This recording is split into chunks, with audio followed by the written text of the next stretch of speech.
Reader will be Mike Wojcik. He has written a 94,000 word paranormal novel called Don't Let Me. The novel takes place in several international cities, but he is sticking to close to home at the El Sombrero restaurant in Beaufort, South Carolina. It's about when an employee named Polo discovers a gruesome murder in the back of the restaurant.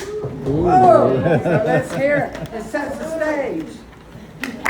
Yay! Thank you very much. My favorite restaurant for Mexican food on the island is Mi Tierra. Has anybody ever been there? Yeah. There's a waiter there called Polo, and he inspired me to write this part of my novel. We were talking about scary things, and he said to me that he was tired one night, and he was closing up the restaurant. There was nobody in, and he saw this lady sitting at the bar. He didn't know how she got there.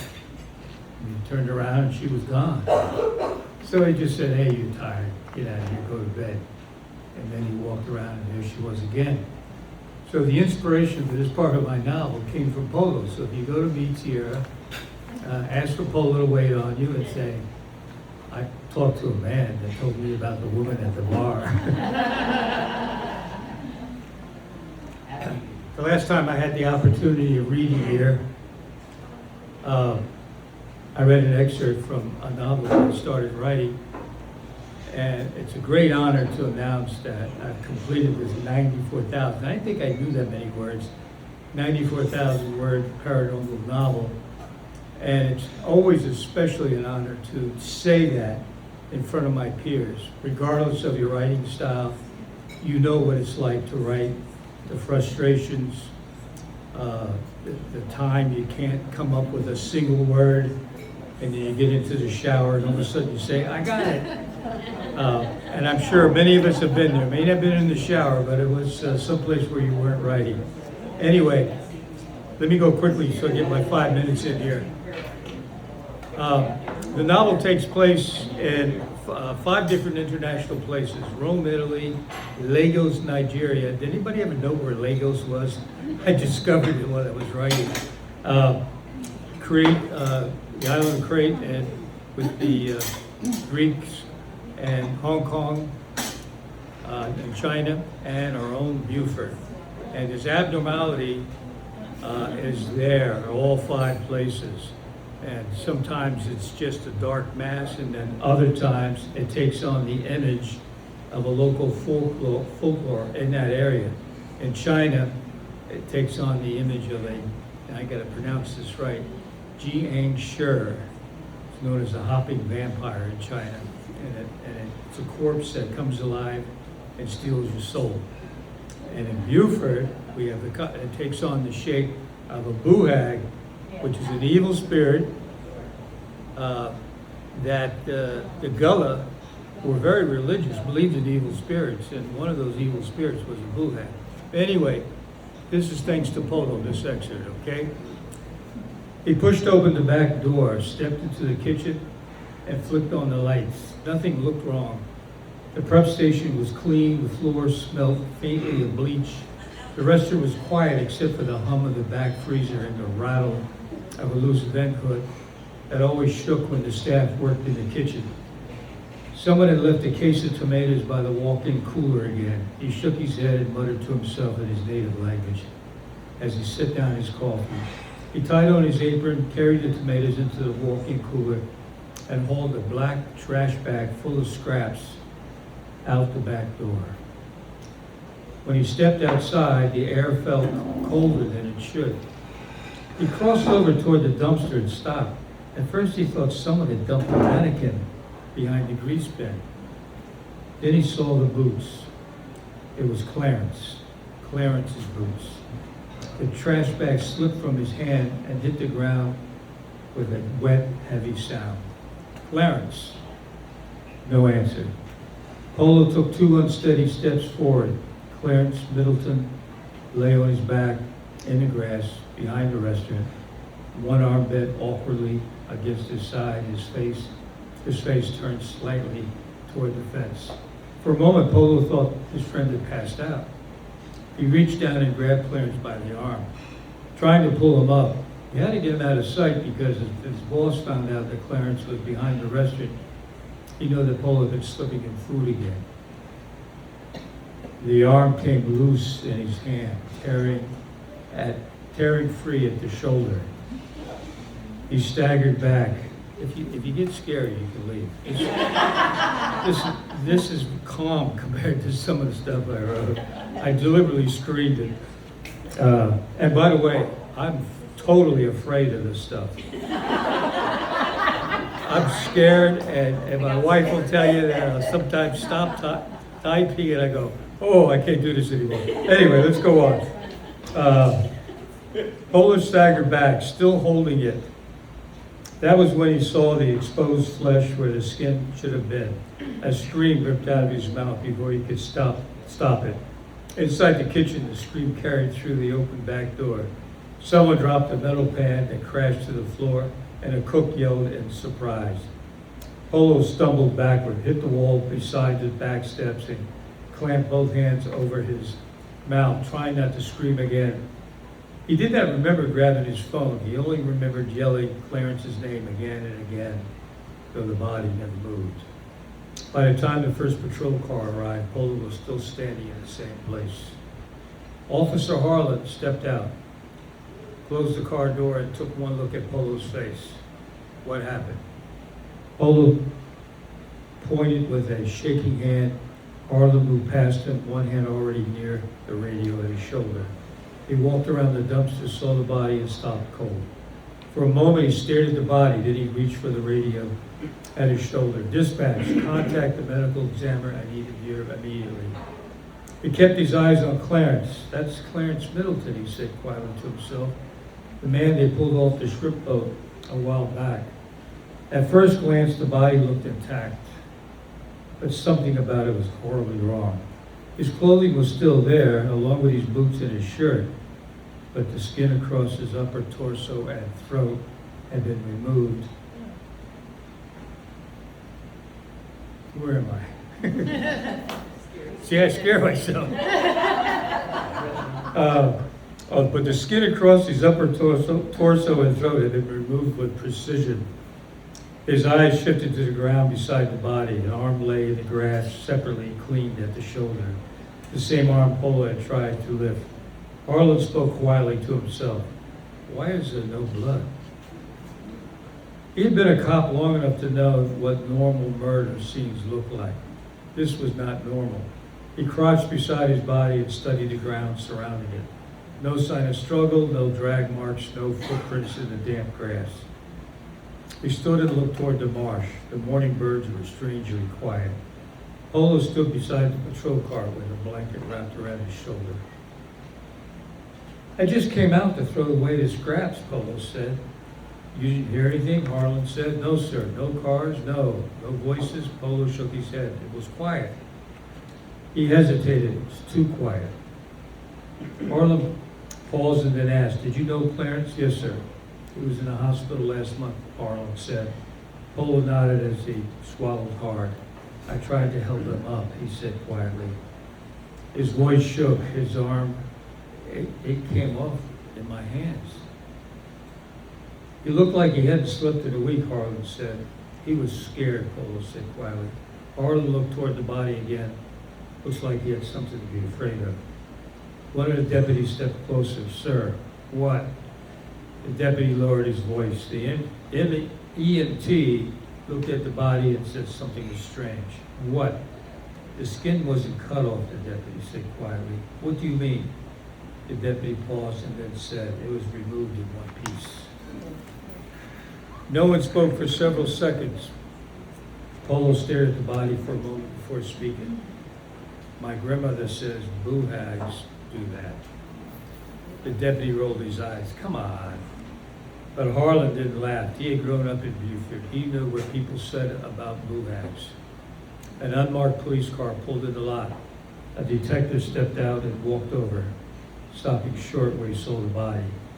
Detective approached Harlan. Secure the area, he said. Nobody comes back here except the medical examiner. Harlan nodded. And find out who saw Clarence last. Polo swallowed. I did. Harlan stepped closer to Polo. When? 3 nights ago behind your restaurant, I bought him some food. Polo hesitated, and that was the same night I saw the woman. Harlan frowned. What woman? Polo looked at him carefully, the one sitting at the bar. At that moment, Harlan remembered something. The 3 outsiders who had come to town earlier. The woman with him, Dr. DeFalco, she's part of that CIA team. She's my Clarence from Silence of the Lambs. My story is 3 parts: Twilight Zone, Stephen King, and Clarice. We all know Clarice, Silence of the Lambs.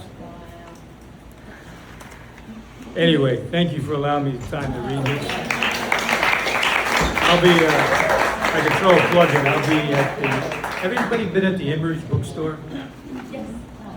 It's a great bookstore, and I'll be there August 19th to do a reenactment of this. I invite you to come. You're gonna kill someone or? Excuse me? You're gonna kill someone or just skip? I'm sorry, I didn't hear you. I said, are you gonna kill somebody? No, but the Black Shadow will appear, and you'll get your money's worth. It's free. Thank you. Thank you, Mike.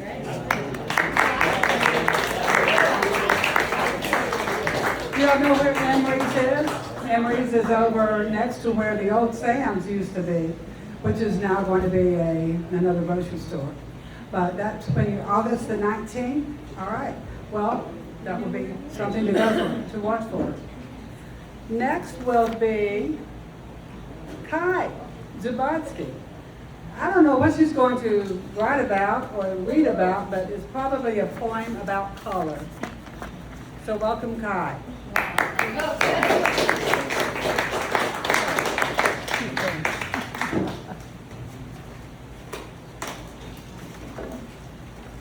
The reason she doesn't know is because yesterday I said, do you have room to read? So, and I didn't get my little blurb in about what it was going to be. That was a good guess though, but it's not really, well, it kind of is about color.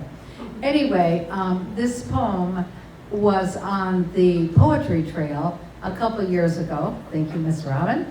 And she asked me if I had any poems that had anything to do with flowers, I don't know, flora, fauna, whatever, because it was going to go into the greenery. And I thought, no, I don't. But I could do one. So I made up one, and she was nice enough to put it there. It's since been removed, but this is in honor of that poem. And I thought this would be a great time to read it because it's summer, and it has something to do with the blooming and the awakening of our low country again to the warm weather, which some of us are really awakening to the humidity. Hades has arrived. That's not the name of the poem. Anyway, so this poem is called The Still Life. And I don't know, Denise, I work with her a lot in going over our poems, and we always struggle with titles. And we think that titles are really important. And because they can really make or break sometimes whether people are going to grab and read. But in this case, this poem is called The Still Life because it basically sort of talks about having a still life. What's a still life? A quiet life, a life of contemplation, a life of being calm. And then the other part of this is the still life, which is the other half of me, which is an artist, and the still life refers to subject matter as a painter that I love to do. Okay, the still life. Beauty calls from nothingness. Earthy notes saturate my nose. Remembrances of forts and mud pies. On sore knees, warm dirt overturns, damp from coastal storm. Field ants scatter, leaving buried nests. I rehome a lone pink nightcrawler. Seeds tumble from packets into shallow trenches. A short season of sleep. Embryos awaken. Bees gather for the opening act. A painting anticipates its subjects. Flowers in a crystal vase born from fuchsia fields abloom in early summer. Nothingness descends. Beauty becomes everything.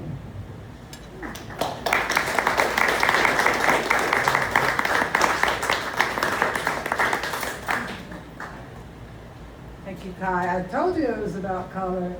See, And our next reader is Joe Sullivan. Right, oh, there you are, Joe. Oh, Joe, you wrote about something. And it rolled over onto the other page and I don't have it. So it will be a surprise. Welcome, Joe. Thank you, Rosemary. Good evening. Thank you, Rosemary. Lovely evening. Let's ruin it. This was an essay I wrote several years ago. The title was Peanuts on Earth, Goodwill Toward Jam. But at my last Writers Network meeting, I learned that you should keep your titles short. So I kept the peanuts, but I dropped the jam. If I were a Miss America contestant, which clearly I could never be, since I'm too dumb, old, ugly, and could never afford the operation, I would answer the world peace question with two simple words: peanut butter. That's right, ladies and gentlemen. Stuff a mouthful of Smuckers into the yapper of any evildoer, and you might just catalyze a kumbaya-like metamorphosis, along with a much welcome stretch of silence. Instead of deploying their dastardly demeanor upon the rest of us, they might just undergo a complete character lobotomy as they churn the mucky meringue around in their big bazoos, like cement mixers readying for the pour. And maybe, just maybe, they'll step away from the dark side and into the light. Instead of oppression, conflagration, and fanaticism, there will be peace, goodwill, and brotherhood. A crystal blue persuasion brought to you by a Skippy oral invasion. Naive, you say? Pollyanna, you say? Simple Simon, you say? Well, you might be right. But I gotta tell you, I've been eating this stuff regularly since 1959 and haven't been in a foul mood since. Excluding the Detroit Tigers' comeback from a 3-1 deficit in the 1968 World Series to knock off my beloved St. Louis Cards. Pick any brand to your liking, but let's stay away from the organic stuff. Every time I crack open a jar of that particular strain, my kitchen counter looks like the Exxon Valdez. For the life of me, I just can't understand why they top off 16 ounces of clay with 6 ounces of crude. I guess you're supposed to mash it around with some sort of handheld utensil until you produce a smooth and silky texture sure to please any slice of toast it's applied to. They say a butcher knife works best, and I'm rooting for you all the way with that. Growing up, it was always Peter Pan smooth in our house. It came in a number 10 can with an attached metal key you had to spin around the top to open. I hardly ever needed jelly on my sandwich, as the blood pouring out of my lacerated attempts to open the darn thing colored that need quite nicely. Lunch was always a generous heap of peanut butter spread across 2 slices of Wonder Bread, periodically spelled by the classic grilled cheese tomato soup combo, egg salad, or on Lenten Fridays, tuna fish. As an adult, my taste buds have shifted their allegiance to Jif Crunchy, usually ingested by the spoonful. Bread? We don't need no stinking bread. Start the morning with 2 heaping helpings of peanut butter and I'm whistling Dixie all day long. That is, once I pry my lips apart. The only time I genuinely struggled with the groundnut gravy was during those summers spent as a YMCA camp counselor. I did eat an awful lot of peanut butter there, but because it was all Army surplus, I had to pile on the jelly deep and high just to choke it down. I couldn't even spread the stuff with a knife.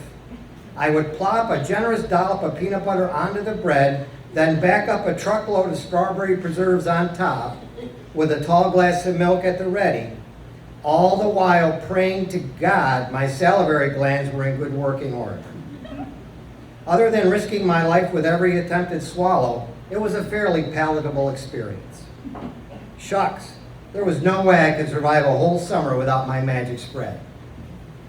I sure do feel bad for all the folks suffering from the dreaded peanut allergy. As a kid, I don't remember that pestilence being so prevalent. Seems like back then every kid was eating peanut butter and lots of it. I guess we'll just have to blame Monsanto. I just can't imagine being deprived of one of life's most satisfying pleasures, which in my mind ranks right up there with taking a newspaper into the bathroom. As for all those bad actors in the world, only one peanut allergy test is needed. Shovel in a pie hole full of old-fashioned planters and wait for the results. The way I figured, it's either going to be Ebenezer Scrooge on Christmas morning or a visit from the Grim Reaper. Either way, one less bad actor in the world. Thank you.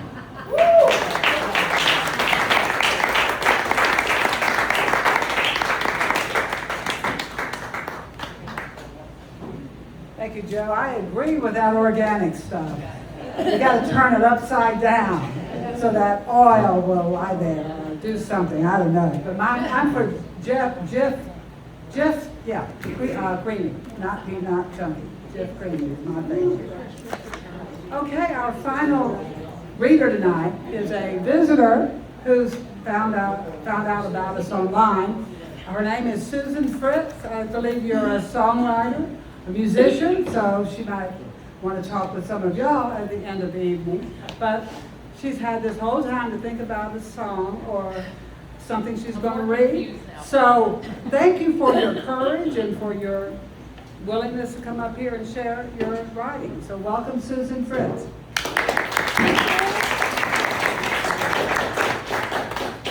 Thank you for having me. I've had time to think about it, but I'm even more confused than when I came in because I was going to go with the family story as my brother just recently passed. But I think I'm going to go with this one because a little angel at Best Buy Geek Squad saved my iPad today. And this is the one I wanted to save, so I'll read it for you. It's called The Enigma of a Walking Paradox. I am one, I am the all. I am beyond vastness, I'm minutely small. I am rebirth of spring, I'm dormancy of fall. I'm attentive and present, I'm awry and AWOL. I am disparaged, I am high esteem. I am flowing current, I'm the fish swimming upstream. I am entirety and the spaces between. I am the awakened, I am the dream. I am unraveled, I am enmeshed. At my worst, I am my best. I am primal life force, I'm deep replenishing rest. I'm the answer to an unasked question, I'm the unstandardized test. I'm a gourmet palate cleanser, I'm the aftertaste. I am hidden in plain sight, I'm sought after and chased. I'm astronomically infinite, I am interspace. I am immortal existence, I am time erased. I am uninhibited, I am self-control. I am a team player, I'm the ultimate goal. I am the physical vessel, I'm the enlightened oversoul. I'm the missing puzzle piece, I'm the interlocking whole. I am the shadow, I'm the source of light. I am gentle fragility, I am formidable might. I am compassionate forgiveness, I am divine smite. I am butterfly kisses, I am venomous bite. I am quiet implosion. I'm explosive eruption. I am meticulous order. I am chaotic disruption. I am pure innocence. I'm hypnotic seduction. I am soft, unspoken, resounding interruption. I am willful defiance. I am covenant promise. I'm a liar if I tell you I am not brutally honest. I'm an impenetrable armor guarding a delicate goddess. I am bold confidence, humbly adorned and modest. I am the whimsical muse. I'm the indifferent and bored. I'm the leading lady so intimidating that I'm strategically ignored. I am the shunned leper. I'm the chosen and adored. I'm the coveted, and so I'm rumored to be the deplored. I am the glass ceiling. I'm the fundamental foundation. I am hidden wisdom. I'm apocalyptic revelation. I am legacy of tradition. I'm ingenious innovation. I am the speed of light. I'm homeostatic stagnation. I am the exalted. I'm the condescended. I am the harmed. I'm the cure that mended. I'm the ancestral elder. I am the descendant. I'm the descent into madness who brings rise to the master ascended. I'm sustained conservation. I'm adaptive evolution. I'm an insolvable equation. I'm the perplexing solution. I am compassionate forgiveness. I'm karmic retribution. I am harmonious unity that sparks rebellious revolution. I am renowned and distinguished. I still remain undefined. I am the original template. I'm the new schematic design. I'm the lost wandering gypsy. I'm the waymaker who guides. I'm the exploratory expedition. I'm the home that she finds. I am wonder and awe. I'm premonition foreboding. I am cloaked in concealment. I'm disclosure exposing. I am the fruitful harvester. I am the seed sowing. I'm the black hole formed from a supernova exploding. I am seismic disruption. I'm grounded and steady. I am patient restraint who eagerly waits at the ready. I'm the finder of lost souls. To the wicked, I'm intoxicatingly deadly. I am organized chaos tossed in an ambrosial fruit salad medley. I am the code breaker. I am the encryption. I am divergence. I'm the filled prescription. I am non-fictional truth written in fantastical fiction. I'm consistently yet unpredictably contradiction. I'm strangely familiar. I'm usually unusual. I naturally embody out of body supernatural. I am metaphysical manifested materially in the physical. I'm trending cutting edge. I'm primordial and mythical. I am instrumental. I'm a lyrical melody. I am comfortably numb. I'm climactic ecstasy. I am convolution. I am simplicity. I am the almost died in silence who now proclaims testimony. I am undeserving, understanding. I'm the misunderstood. I am a war-torn angel that demons misrepresent as no good. I'm a regimen of discipline, but won't do what you think I should. I'm a symbiotic ecosystem, but to parasites, I am wormwood. I am the condemned. I am liberated. I am happenstance. I am destined and fated. I'm the beloved, so haters distort me as if I'm the hated. I am the vintage original, continuously and abundantly upgraded. I am priceless. I am the real deal. I am Pandora's box. I'm the unopened seal. I'm the sentient, now numb from how deeply I feel. I'm the transcendental visionary who can see black matter is real. I am the mentor. I am the apprentice. I'm controversial dissension. I'm unilateral consensus. I'm calculated disbelief. I'm the hypothetical premise. I am moral and just, but when need be, I am the menace. I am elemental stardust. I'm a galaxy of constellations. I'm uniquely individualistic. I'm assimilated integration. I am the shaman who learned to heal through her own degradation. I am a social butterfly wrapped in a cocoon of isolation. I'm systematically apathetic. I'm divinely inspired. I'm the disregarded, all while being secretly admired. I am deep wells of spring water. I am wild brush fire. I am fierce independence laced with devoted desire. I'm the dark void of nothingness. I'm the first cosmic spark. I am the fragmented pieces that adorn mosaics of fine art. I am metacognition. I am led by the heart. I'm the last vial of antidote. I'm a poisonous blow dart. I'm a library of knowledge. I am the unread page. I'm the leading lady. I'm the understudy backstage. I am forever a student. I am the ancient wise sage. I am inner peace with a side of justified rage. I am mountaintop. I am deep blue sea. I am intuitive wisdom tangled up in curiosity.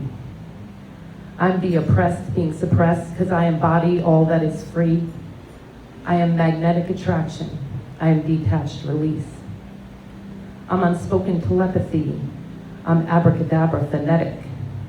I am the know she knows not. I'm innately prophetic. I'm the mystic that wades in the water who drowns the schizophrenic. I am deep inner beauty. I'm trendy catwalk aesthetic. I am the destination. I'm the uncharted path. I am a breath of fresh air. I'm a breathtaking last gasp. I'm a forewarning prediction of all that has and will come to pass. I'm the priestess guarded in burlap to conceal my royalty class. I'm a popular loner. I'm mysteriously withdrawn. I am volatile upheaval. I am serene calm. I am confident conviction. I am apprehensive qualm. I am sacred reprisal. I'm precautionary song. I am the forgotten. I am ancient remembrance. I'm nonchalantly tempered. I'm profound and intense.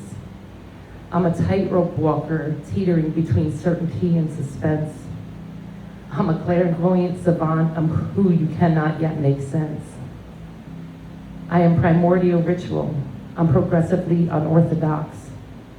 I am essential nourishment. I am cleansing detox. Limitlessness cannot be contained in a box. I am that I am, so I'm everything that I'm not. I am the enigma of a walking paradox. Thank you. Thank you for having me.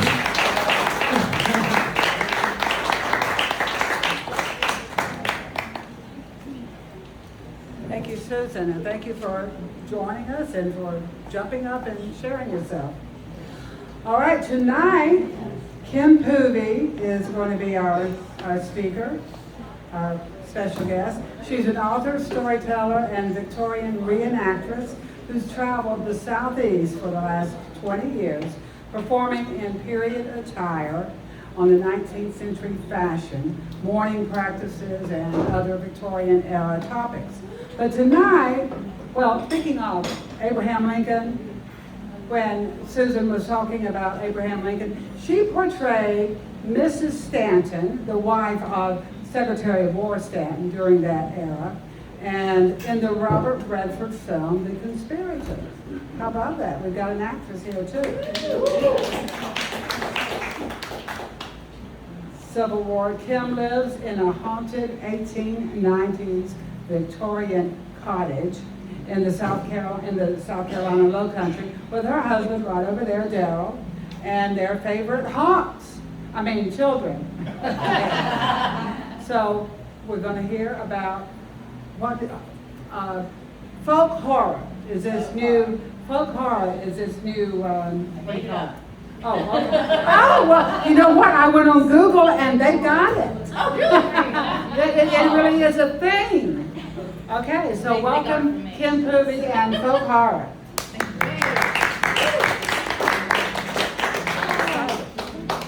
Thank you guys so much. I appreciate your letting me be here. Just to give you a little, hold on, does that sound okay? All right.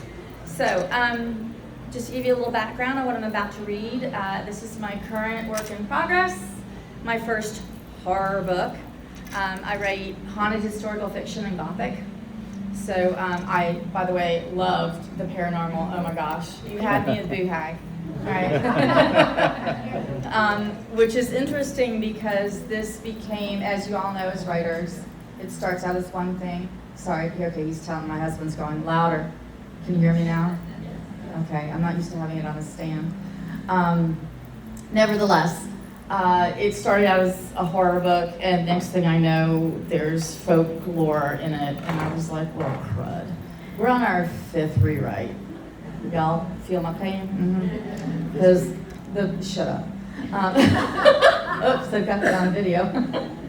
Nevertheless, the title of the book is The House at Sunset Lane, and it is combining the folklore of Germany, Frau Hollis, who was a mother of 2 children, 2 girls. One was very, very lazy, and the other was very productive, and guess which one she rewarded and which one she punished. And so I've mixed that in with the Platt-Eye Ghost, which is a low-country island ghost with glowing, squinty eyes. So count on me to not do anything normally. It's what I do. So I'm going to read you the prologue and the first chapter. I don't want to keep you too long because I know you guys want to hear a ghost story too. So we'll just play it by ear. All right. Oh, look, there's a little light. So look at this. I don't do the costuming anymore. When you hit 60, all of a sudden food loves you as much as you love it. And I can't get into any of my costumes, so I apologize that I'm just draped in black. October 31st, 2006. Flames licked the inky darkness as shadows danced along the rotting porch in a macabre ballet, pirouetting in the smoky air. Vines, like veins in an old woman's hand, scrabbled across dying bits of grass that still clung to the sandy soil. Ghost stories after dark at one of the most haunted houses in town. What was she thinking, Sage thought, as her best friend Lisa leaned in, her visage corpse-like in the flickering light of the bonfire. And then the old hag appeared, Lisa uttered, her eyes empty sockets and her face sunken with the pallor of death. She was there to enact revenge and make them all pay. October's damp chill nipped at Sage's skin as woodland sounds seemed to amplify. Each crackle and pop of the fire added to the cacophony of her unease. The swish of Spanish moss and the creak of tree branches plucked at her fortitude as moonbeams crept across the landscape. We shouldn't be doing this, Sage said, the pitch of her voice rising. Stop being such a baby, Kate replied. Turning back to Lisa, she gave a nod. Keep going. The old hag started across the yard, chanting. Lisa's words trailed off when a rustling sound skittered from the side of the house, barely audible over the hissing of the fire. Did you hear that? She whispered, sitting straighter. Probably just a raccoon, Kate muttered. Or the ghost, Sage replied, her eyes widening. Why on earth had she agreed to come out here? She could be home, safe in bed, beneath a mountain of blankets instead of sitting in the cold, waiting for a ghost to suck the life from her body. Don't be so melodramatic, Lisa said. Kate is right, probably a raccoon. There's no such thing as ghosts. Then why are we out here looking for one? Sage's voice was strained as her eyes darted around. This was by far the dumbest thing she'd ever done. We came here to have fun, you coward, Kate responded. I've waited for years to come to this place on Halloween night, build a fire, and tell ghost stories. Stop ruining it. If you're scared, go sit in the car. The fire sputtered and snapped, sending sparks floating towards the sky. Fine, Sage retorted. You guys can deal with whatever is lurking in the shadows. This was how it always started in horror movies. One person was smart enough to get away while the others sat around waiting for the monster to arrive. Standing, Sage brushed the leaves from her jeans when the rustling returned, this time from below the porch. Sage froze. Kate gazed at the house. Do you really think it's a raccoon? Hard to say, Lisa shrugged. This place has been abandoned for decades. Maybe we should go, Kate said. Yeah, let's extinguish the fire and get out of here, Lisa agreed. Sage helped them throw sand on the flames until the blaze fizzled out, shrouding the area in darkness. A glowing ember rose from the ash, the cinder forming two shimmering eyes. The ground began to crawl, leafy vines snaking around their sneakers like worms in a can. Screams pierced the cool autumn air as the girls bolted for the car. Sage's hand shook as she grasped the door handle and pulled it open. Her insides were like jello as she slid across the front seat. Lisa piled in behind her and Kate slammed into her from the passenger side.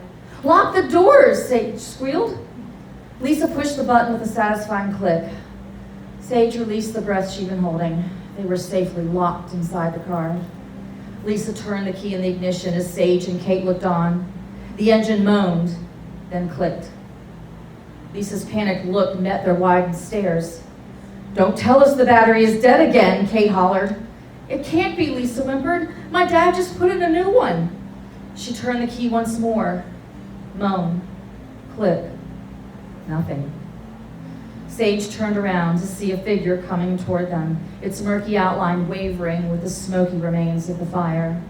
She couldn't look away. Her eyes locked onto the glowing golden brown stare of the apparition. Her mouth opened to scream a warning, but she couldn't form the words. It's getting closer, Kate yelled. Lisa's hand trembled as she turned the key once more, the engine roaring to life. Go, Kate commanded. Taillights glowed red as the girls tore down the rutted drive. The tires kicked up bits of gravel as they left behind a century-old legend moldering in the shadows. Chapter 1, December 2025. Ivy crept across the Ivy crept across the warped clapboard siding of the house, bits of oyster shell flaking from the sand and lime of the tabby foundation. For more than 20 years, the structure had sat empty, death and decay eating away at its interior. The once pristine plaster walls peeled like skin from a rotting corpse, while floors shifted and cobwebs devoured every surface. The house had witnessed episodes of joy and sorrow in its more than 100-year history. Memories of holidays, births, and deaths saturated the home's existence. For years, teenagers and young adults had frequented the place on a dare in search of a notorious spirit. Now, weeds and thickets consumed flower beds and garden pathways. The gravel drive was rutted and windows devoid of glass sneered like a mouth with missing teeth. Despite hand-carved details, a magnificent staircase, elaborate moldings, and a sprawling front porch, the house was a shell of its former glory. It had nothing to offer but a glimpse into a grand yet outdated past of family gatherings and architectural refinement. Although it stood weakened by time and neglect, hope was not lost. After more than 2 decades of emptiness and disrepair, there was optimism for a new beginning. A flimsy for sale sign by owner jutted from the end of the driveway, boasting aspects of the property, along with a phone number to call if interested. But buyer would beware. There was more to this house than sagging porches and broken windows. Something sinister plagued the soil on which it sat and afflicted the very essence of the structure, a century-old curse residing within its walls. The house was not completely empty. The entity within had a need to feast, to play, and ultimately, to win. It required sustenance in order to breathe life back into its dry bones, and that sustenance was not far off. A strong breeze rattled a loose shutter as Sola's eyes stared across the front yard. It had been 20 years since the last occupant. A giddiness swirled through the air as a throaty laugh echoed within the halls of the house. Things were about to change.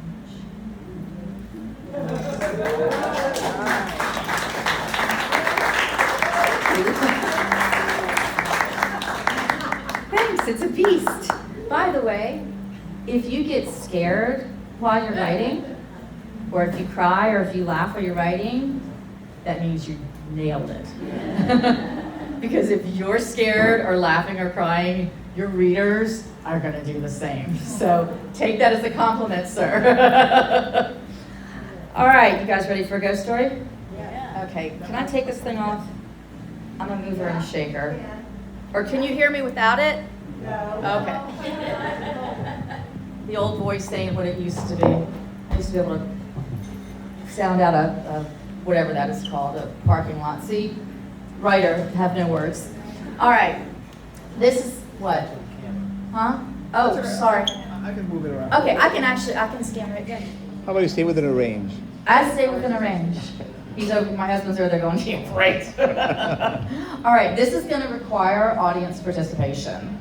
If you don't participate actively, you get to pay everyone's bill. Oh, look at you, This much, everybody this knows. much. This much. I can move this much. Okay, so we're gonna be in Port Royal, y'all. Get your imaginations rolling. And we're talking about Port Royal by Buford, not Port Royal Plantation, like y'all are familiar with.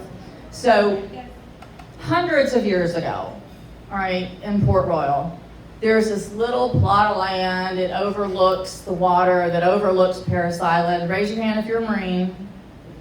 I only have one in here. Oh, wow, that's odd. Okay. Usually when I say Paris Island, most Marines go, ooh. Nevertheless, this plot of land was, well, on the edge of the waters, kind of away from everyone's house, and it's where they would bury the bodies. You know, if you didn't have the money or the family relations to be in one of the fancy churches, or like in the late 1800s when the yellow fever was raging through, no one wanted to seize bodies next to their house, so they would just plop it over there and bury it by the water. Years and years passed. Believe it or not, with all of those bodies there was only one tombstone. And the tombstone had a very bizarre saying on it. It said, "Beneath the stone, the weary bones lie. Whoever would move them will certainly die." Ooh, creepy, I know, right? You gotta love the Low Country. Only here, right?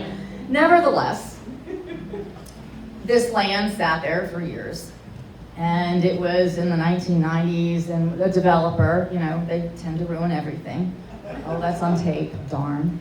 Nevertheless, a developer bought this piece of land. And he decided he was gonna build some office buildings on it and rent them out. Great income, right? Nice little water view. So, he buys land, he gathers his crew together. They meet on the first day so he can kind of go over what they're gonna be doing. He's got a bulldozer there. He said, okay, first thing we're gonna do is we're gonna bulldoze this section. And everybody's looking over there going, yeah, I don't think so. There's like bodies there. He's like, don't be superstitious. Nobody knows who's buried there. There's no names on anything. There's some crazy, you know, saying on a tombstone from some eccentric old guy. He said, just bulldoze the stuff. No one cares. They're dead. Well, of course, his crew is looking at him and going, yeah, no, I don't think so. Fine. So, Mr. Dead Tree gets up on that bulldozer and he cranks it up and he just starts bulldozing.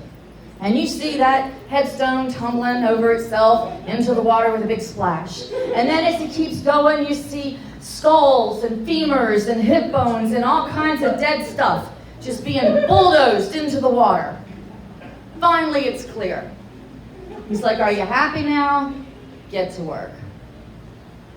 You know, over the next couple of weeks, they're building, you know, they've got the foundation laid, they've got the, whatever those things are called, the wooden pole things. Yeah, the walls. I'm a writer, not a constructor. I don't know why all of a sudden that word just left me, but it kind of did. Welcome to age. Nevertheless, they've been working hard. And it was the end of the day, the crew's getting ready to leave. One of the workers comes to him and says, Mr. Dead Tree, I could really use some extra money. Could I stay a little late tonight, maybe clean up around the place for a few extra dollars? He's like, yeah, sure, go ahead. So everyone gets in their vehicles, they drive over the train tracks, they leave. As the sun sets and the moon begins to rise, you know that wonderful, wonderful feeling of the breeze coming across the water on a hot summer day, and it starts whispering through the trees. And as he's raking, all of a sudden, those whispers become words. Beneath the stone, the weary bones lie. Whoever would move them will certainly die. I thought, oh my gosh, I'm imagining things. And he keeps raking, and then words came through again. Help me out, guys. Beneath the stones, the weary bones lie. Whoever would move them suddenly die. So he just kept thinking he was losing his mind. You guys would too? He'd be like, yeah, I'm imagining this thing. I've been in the heat too long. But then he saw it. Coming up from the water's edge, a skeletal form, its fingers reaching for him, its jaw without lips moving to those same words. Beneath the stone, the weary bones lie. Whoever would move them will certainly die. He was done. Jumped in his truck, ran over those railroad tracks, and was out of there. Next day he comes back, he said, Mr. Dead Tree, you did a bad thing bulldozing all those bodies in the water. He says, I can't work here another day. So he gave him his paycheck and sent him on his way. A few days later, another employee comes to him. Hey, since he's not staying late, can I? As long as you're not going to lose your mind over some kind of creepy ghost nonsense. He's like, I don't believe in ghosts. No such thing. They always say that. And of course, big surprise, after everyone's gone, he starts working and cleaning up, and that breeze starts whispering through the trees, and you hear the words. Let's see, can you remember them already? The weary bones lie. Whoever would move them will certainly die. I see dinner checks being paid. Well, he didn't waste any time either, and he was out of there. Be a few more months. Mr. Dead Tree lost a few more employees. They were seeing things, they were hearing things, equipment being moved without anybody in it, tools going missing and showing up in another area. Finally, the building was built. And he paid and dismissed all of his crew, but he was going to stay and do the finishing touches that night. He already had a client that was going to be meeting him the next morning to rent the place. He already saw the dollar signs. He was happy. So there he was, as the breezes are coming in and that full moon is rising high in the sky, and he's out there and he's washing down those huge windows to give all the people that are going to work in this office a nice view of the water. And as he's wiping them down, the words begin to form in the trees. Beneath the stone, the weary bones lie. Whoever would move them will certainly die. You thought, oh my gosh, they've gotten into my head. But the more he washed, the louder the words became.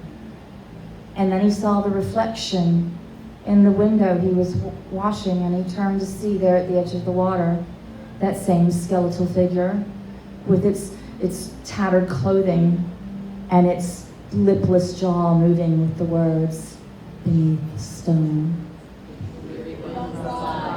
Whoever would move them will certainly die. But this time, there was more than one. All of those souls, all of the ones that died from the yellow fever, all of the ones that were in the paupers' graves, were following this skeletal figure, and they were coming right for him. He didn't know what to think. He just kept trying to get away, but he couldn't make himself, BAM! He never saw the train coming. Almost sounds like a bad country song, but it's not. Lopped off his head, because every good ghost story anywhere on the East Coast has a headless guy that was beheaded by a train and you can't find his head. This is Port Royal's version. Never found his head. Found his body splattered on the front of the train. Isn't it good that I waited until after you'd eaten? Nevertheless, place gets handed down to his descendants. They did rent the place out.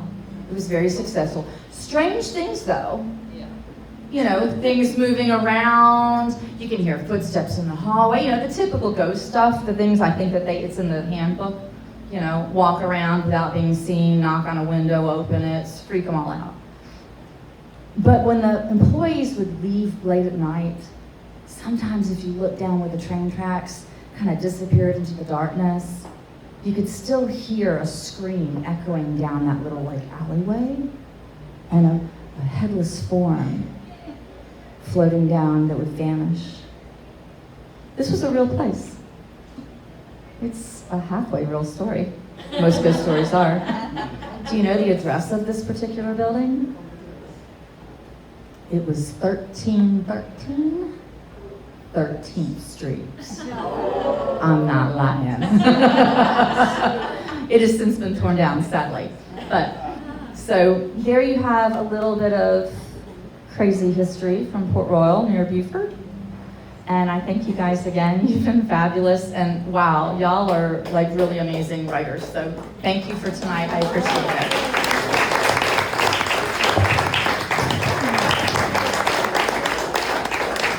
Oh, and I've got stickers and bookmarks if you're interested. It has the same coexist emblem that he has on. Thank you, Kim. Let's give another hand. Terrific.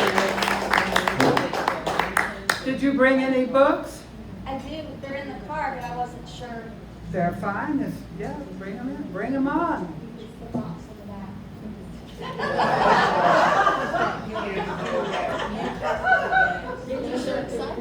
Oh, he's a good husband. This Okay. pen, he actually has a pen, hold on.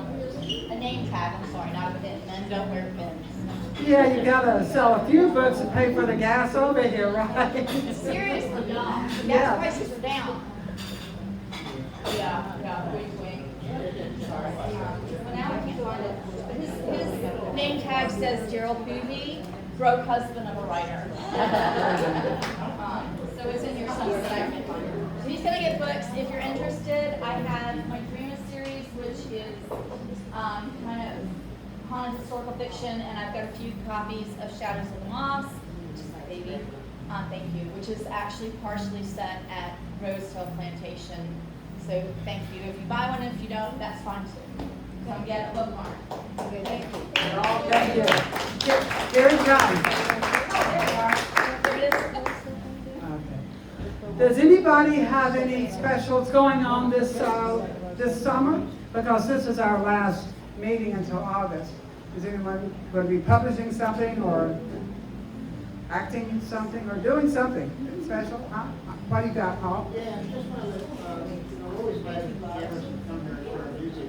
If you wanted to see us on Tuesday night from 12, I think it's 4 to 7.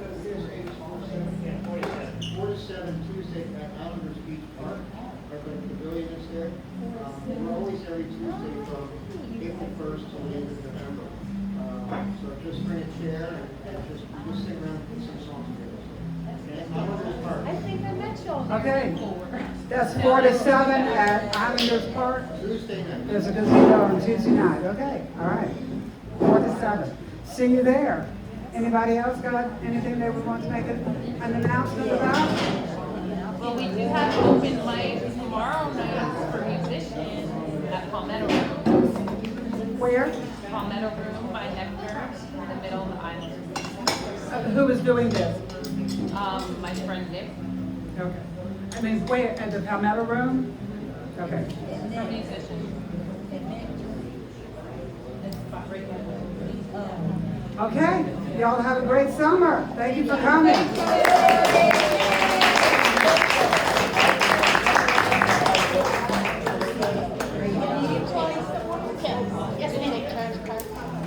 Yes, I take everything.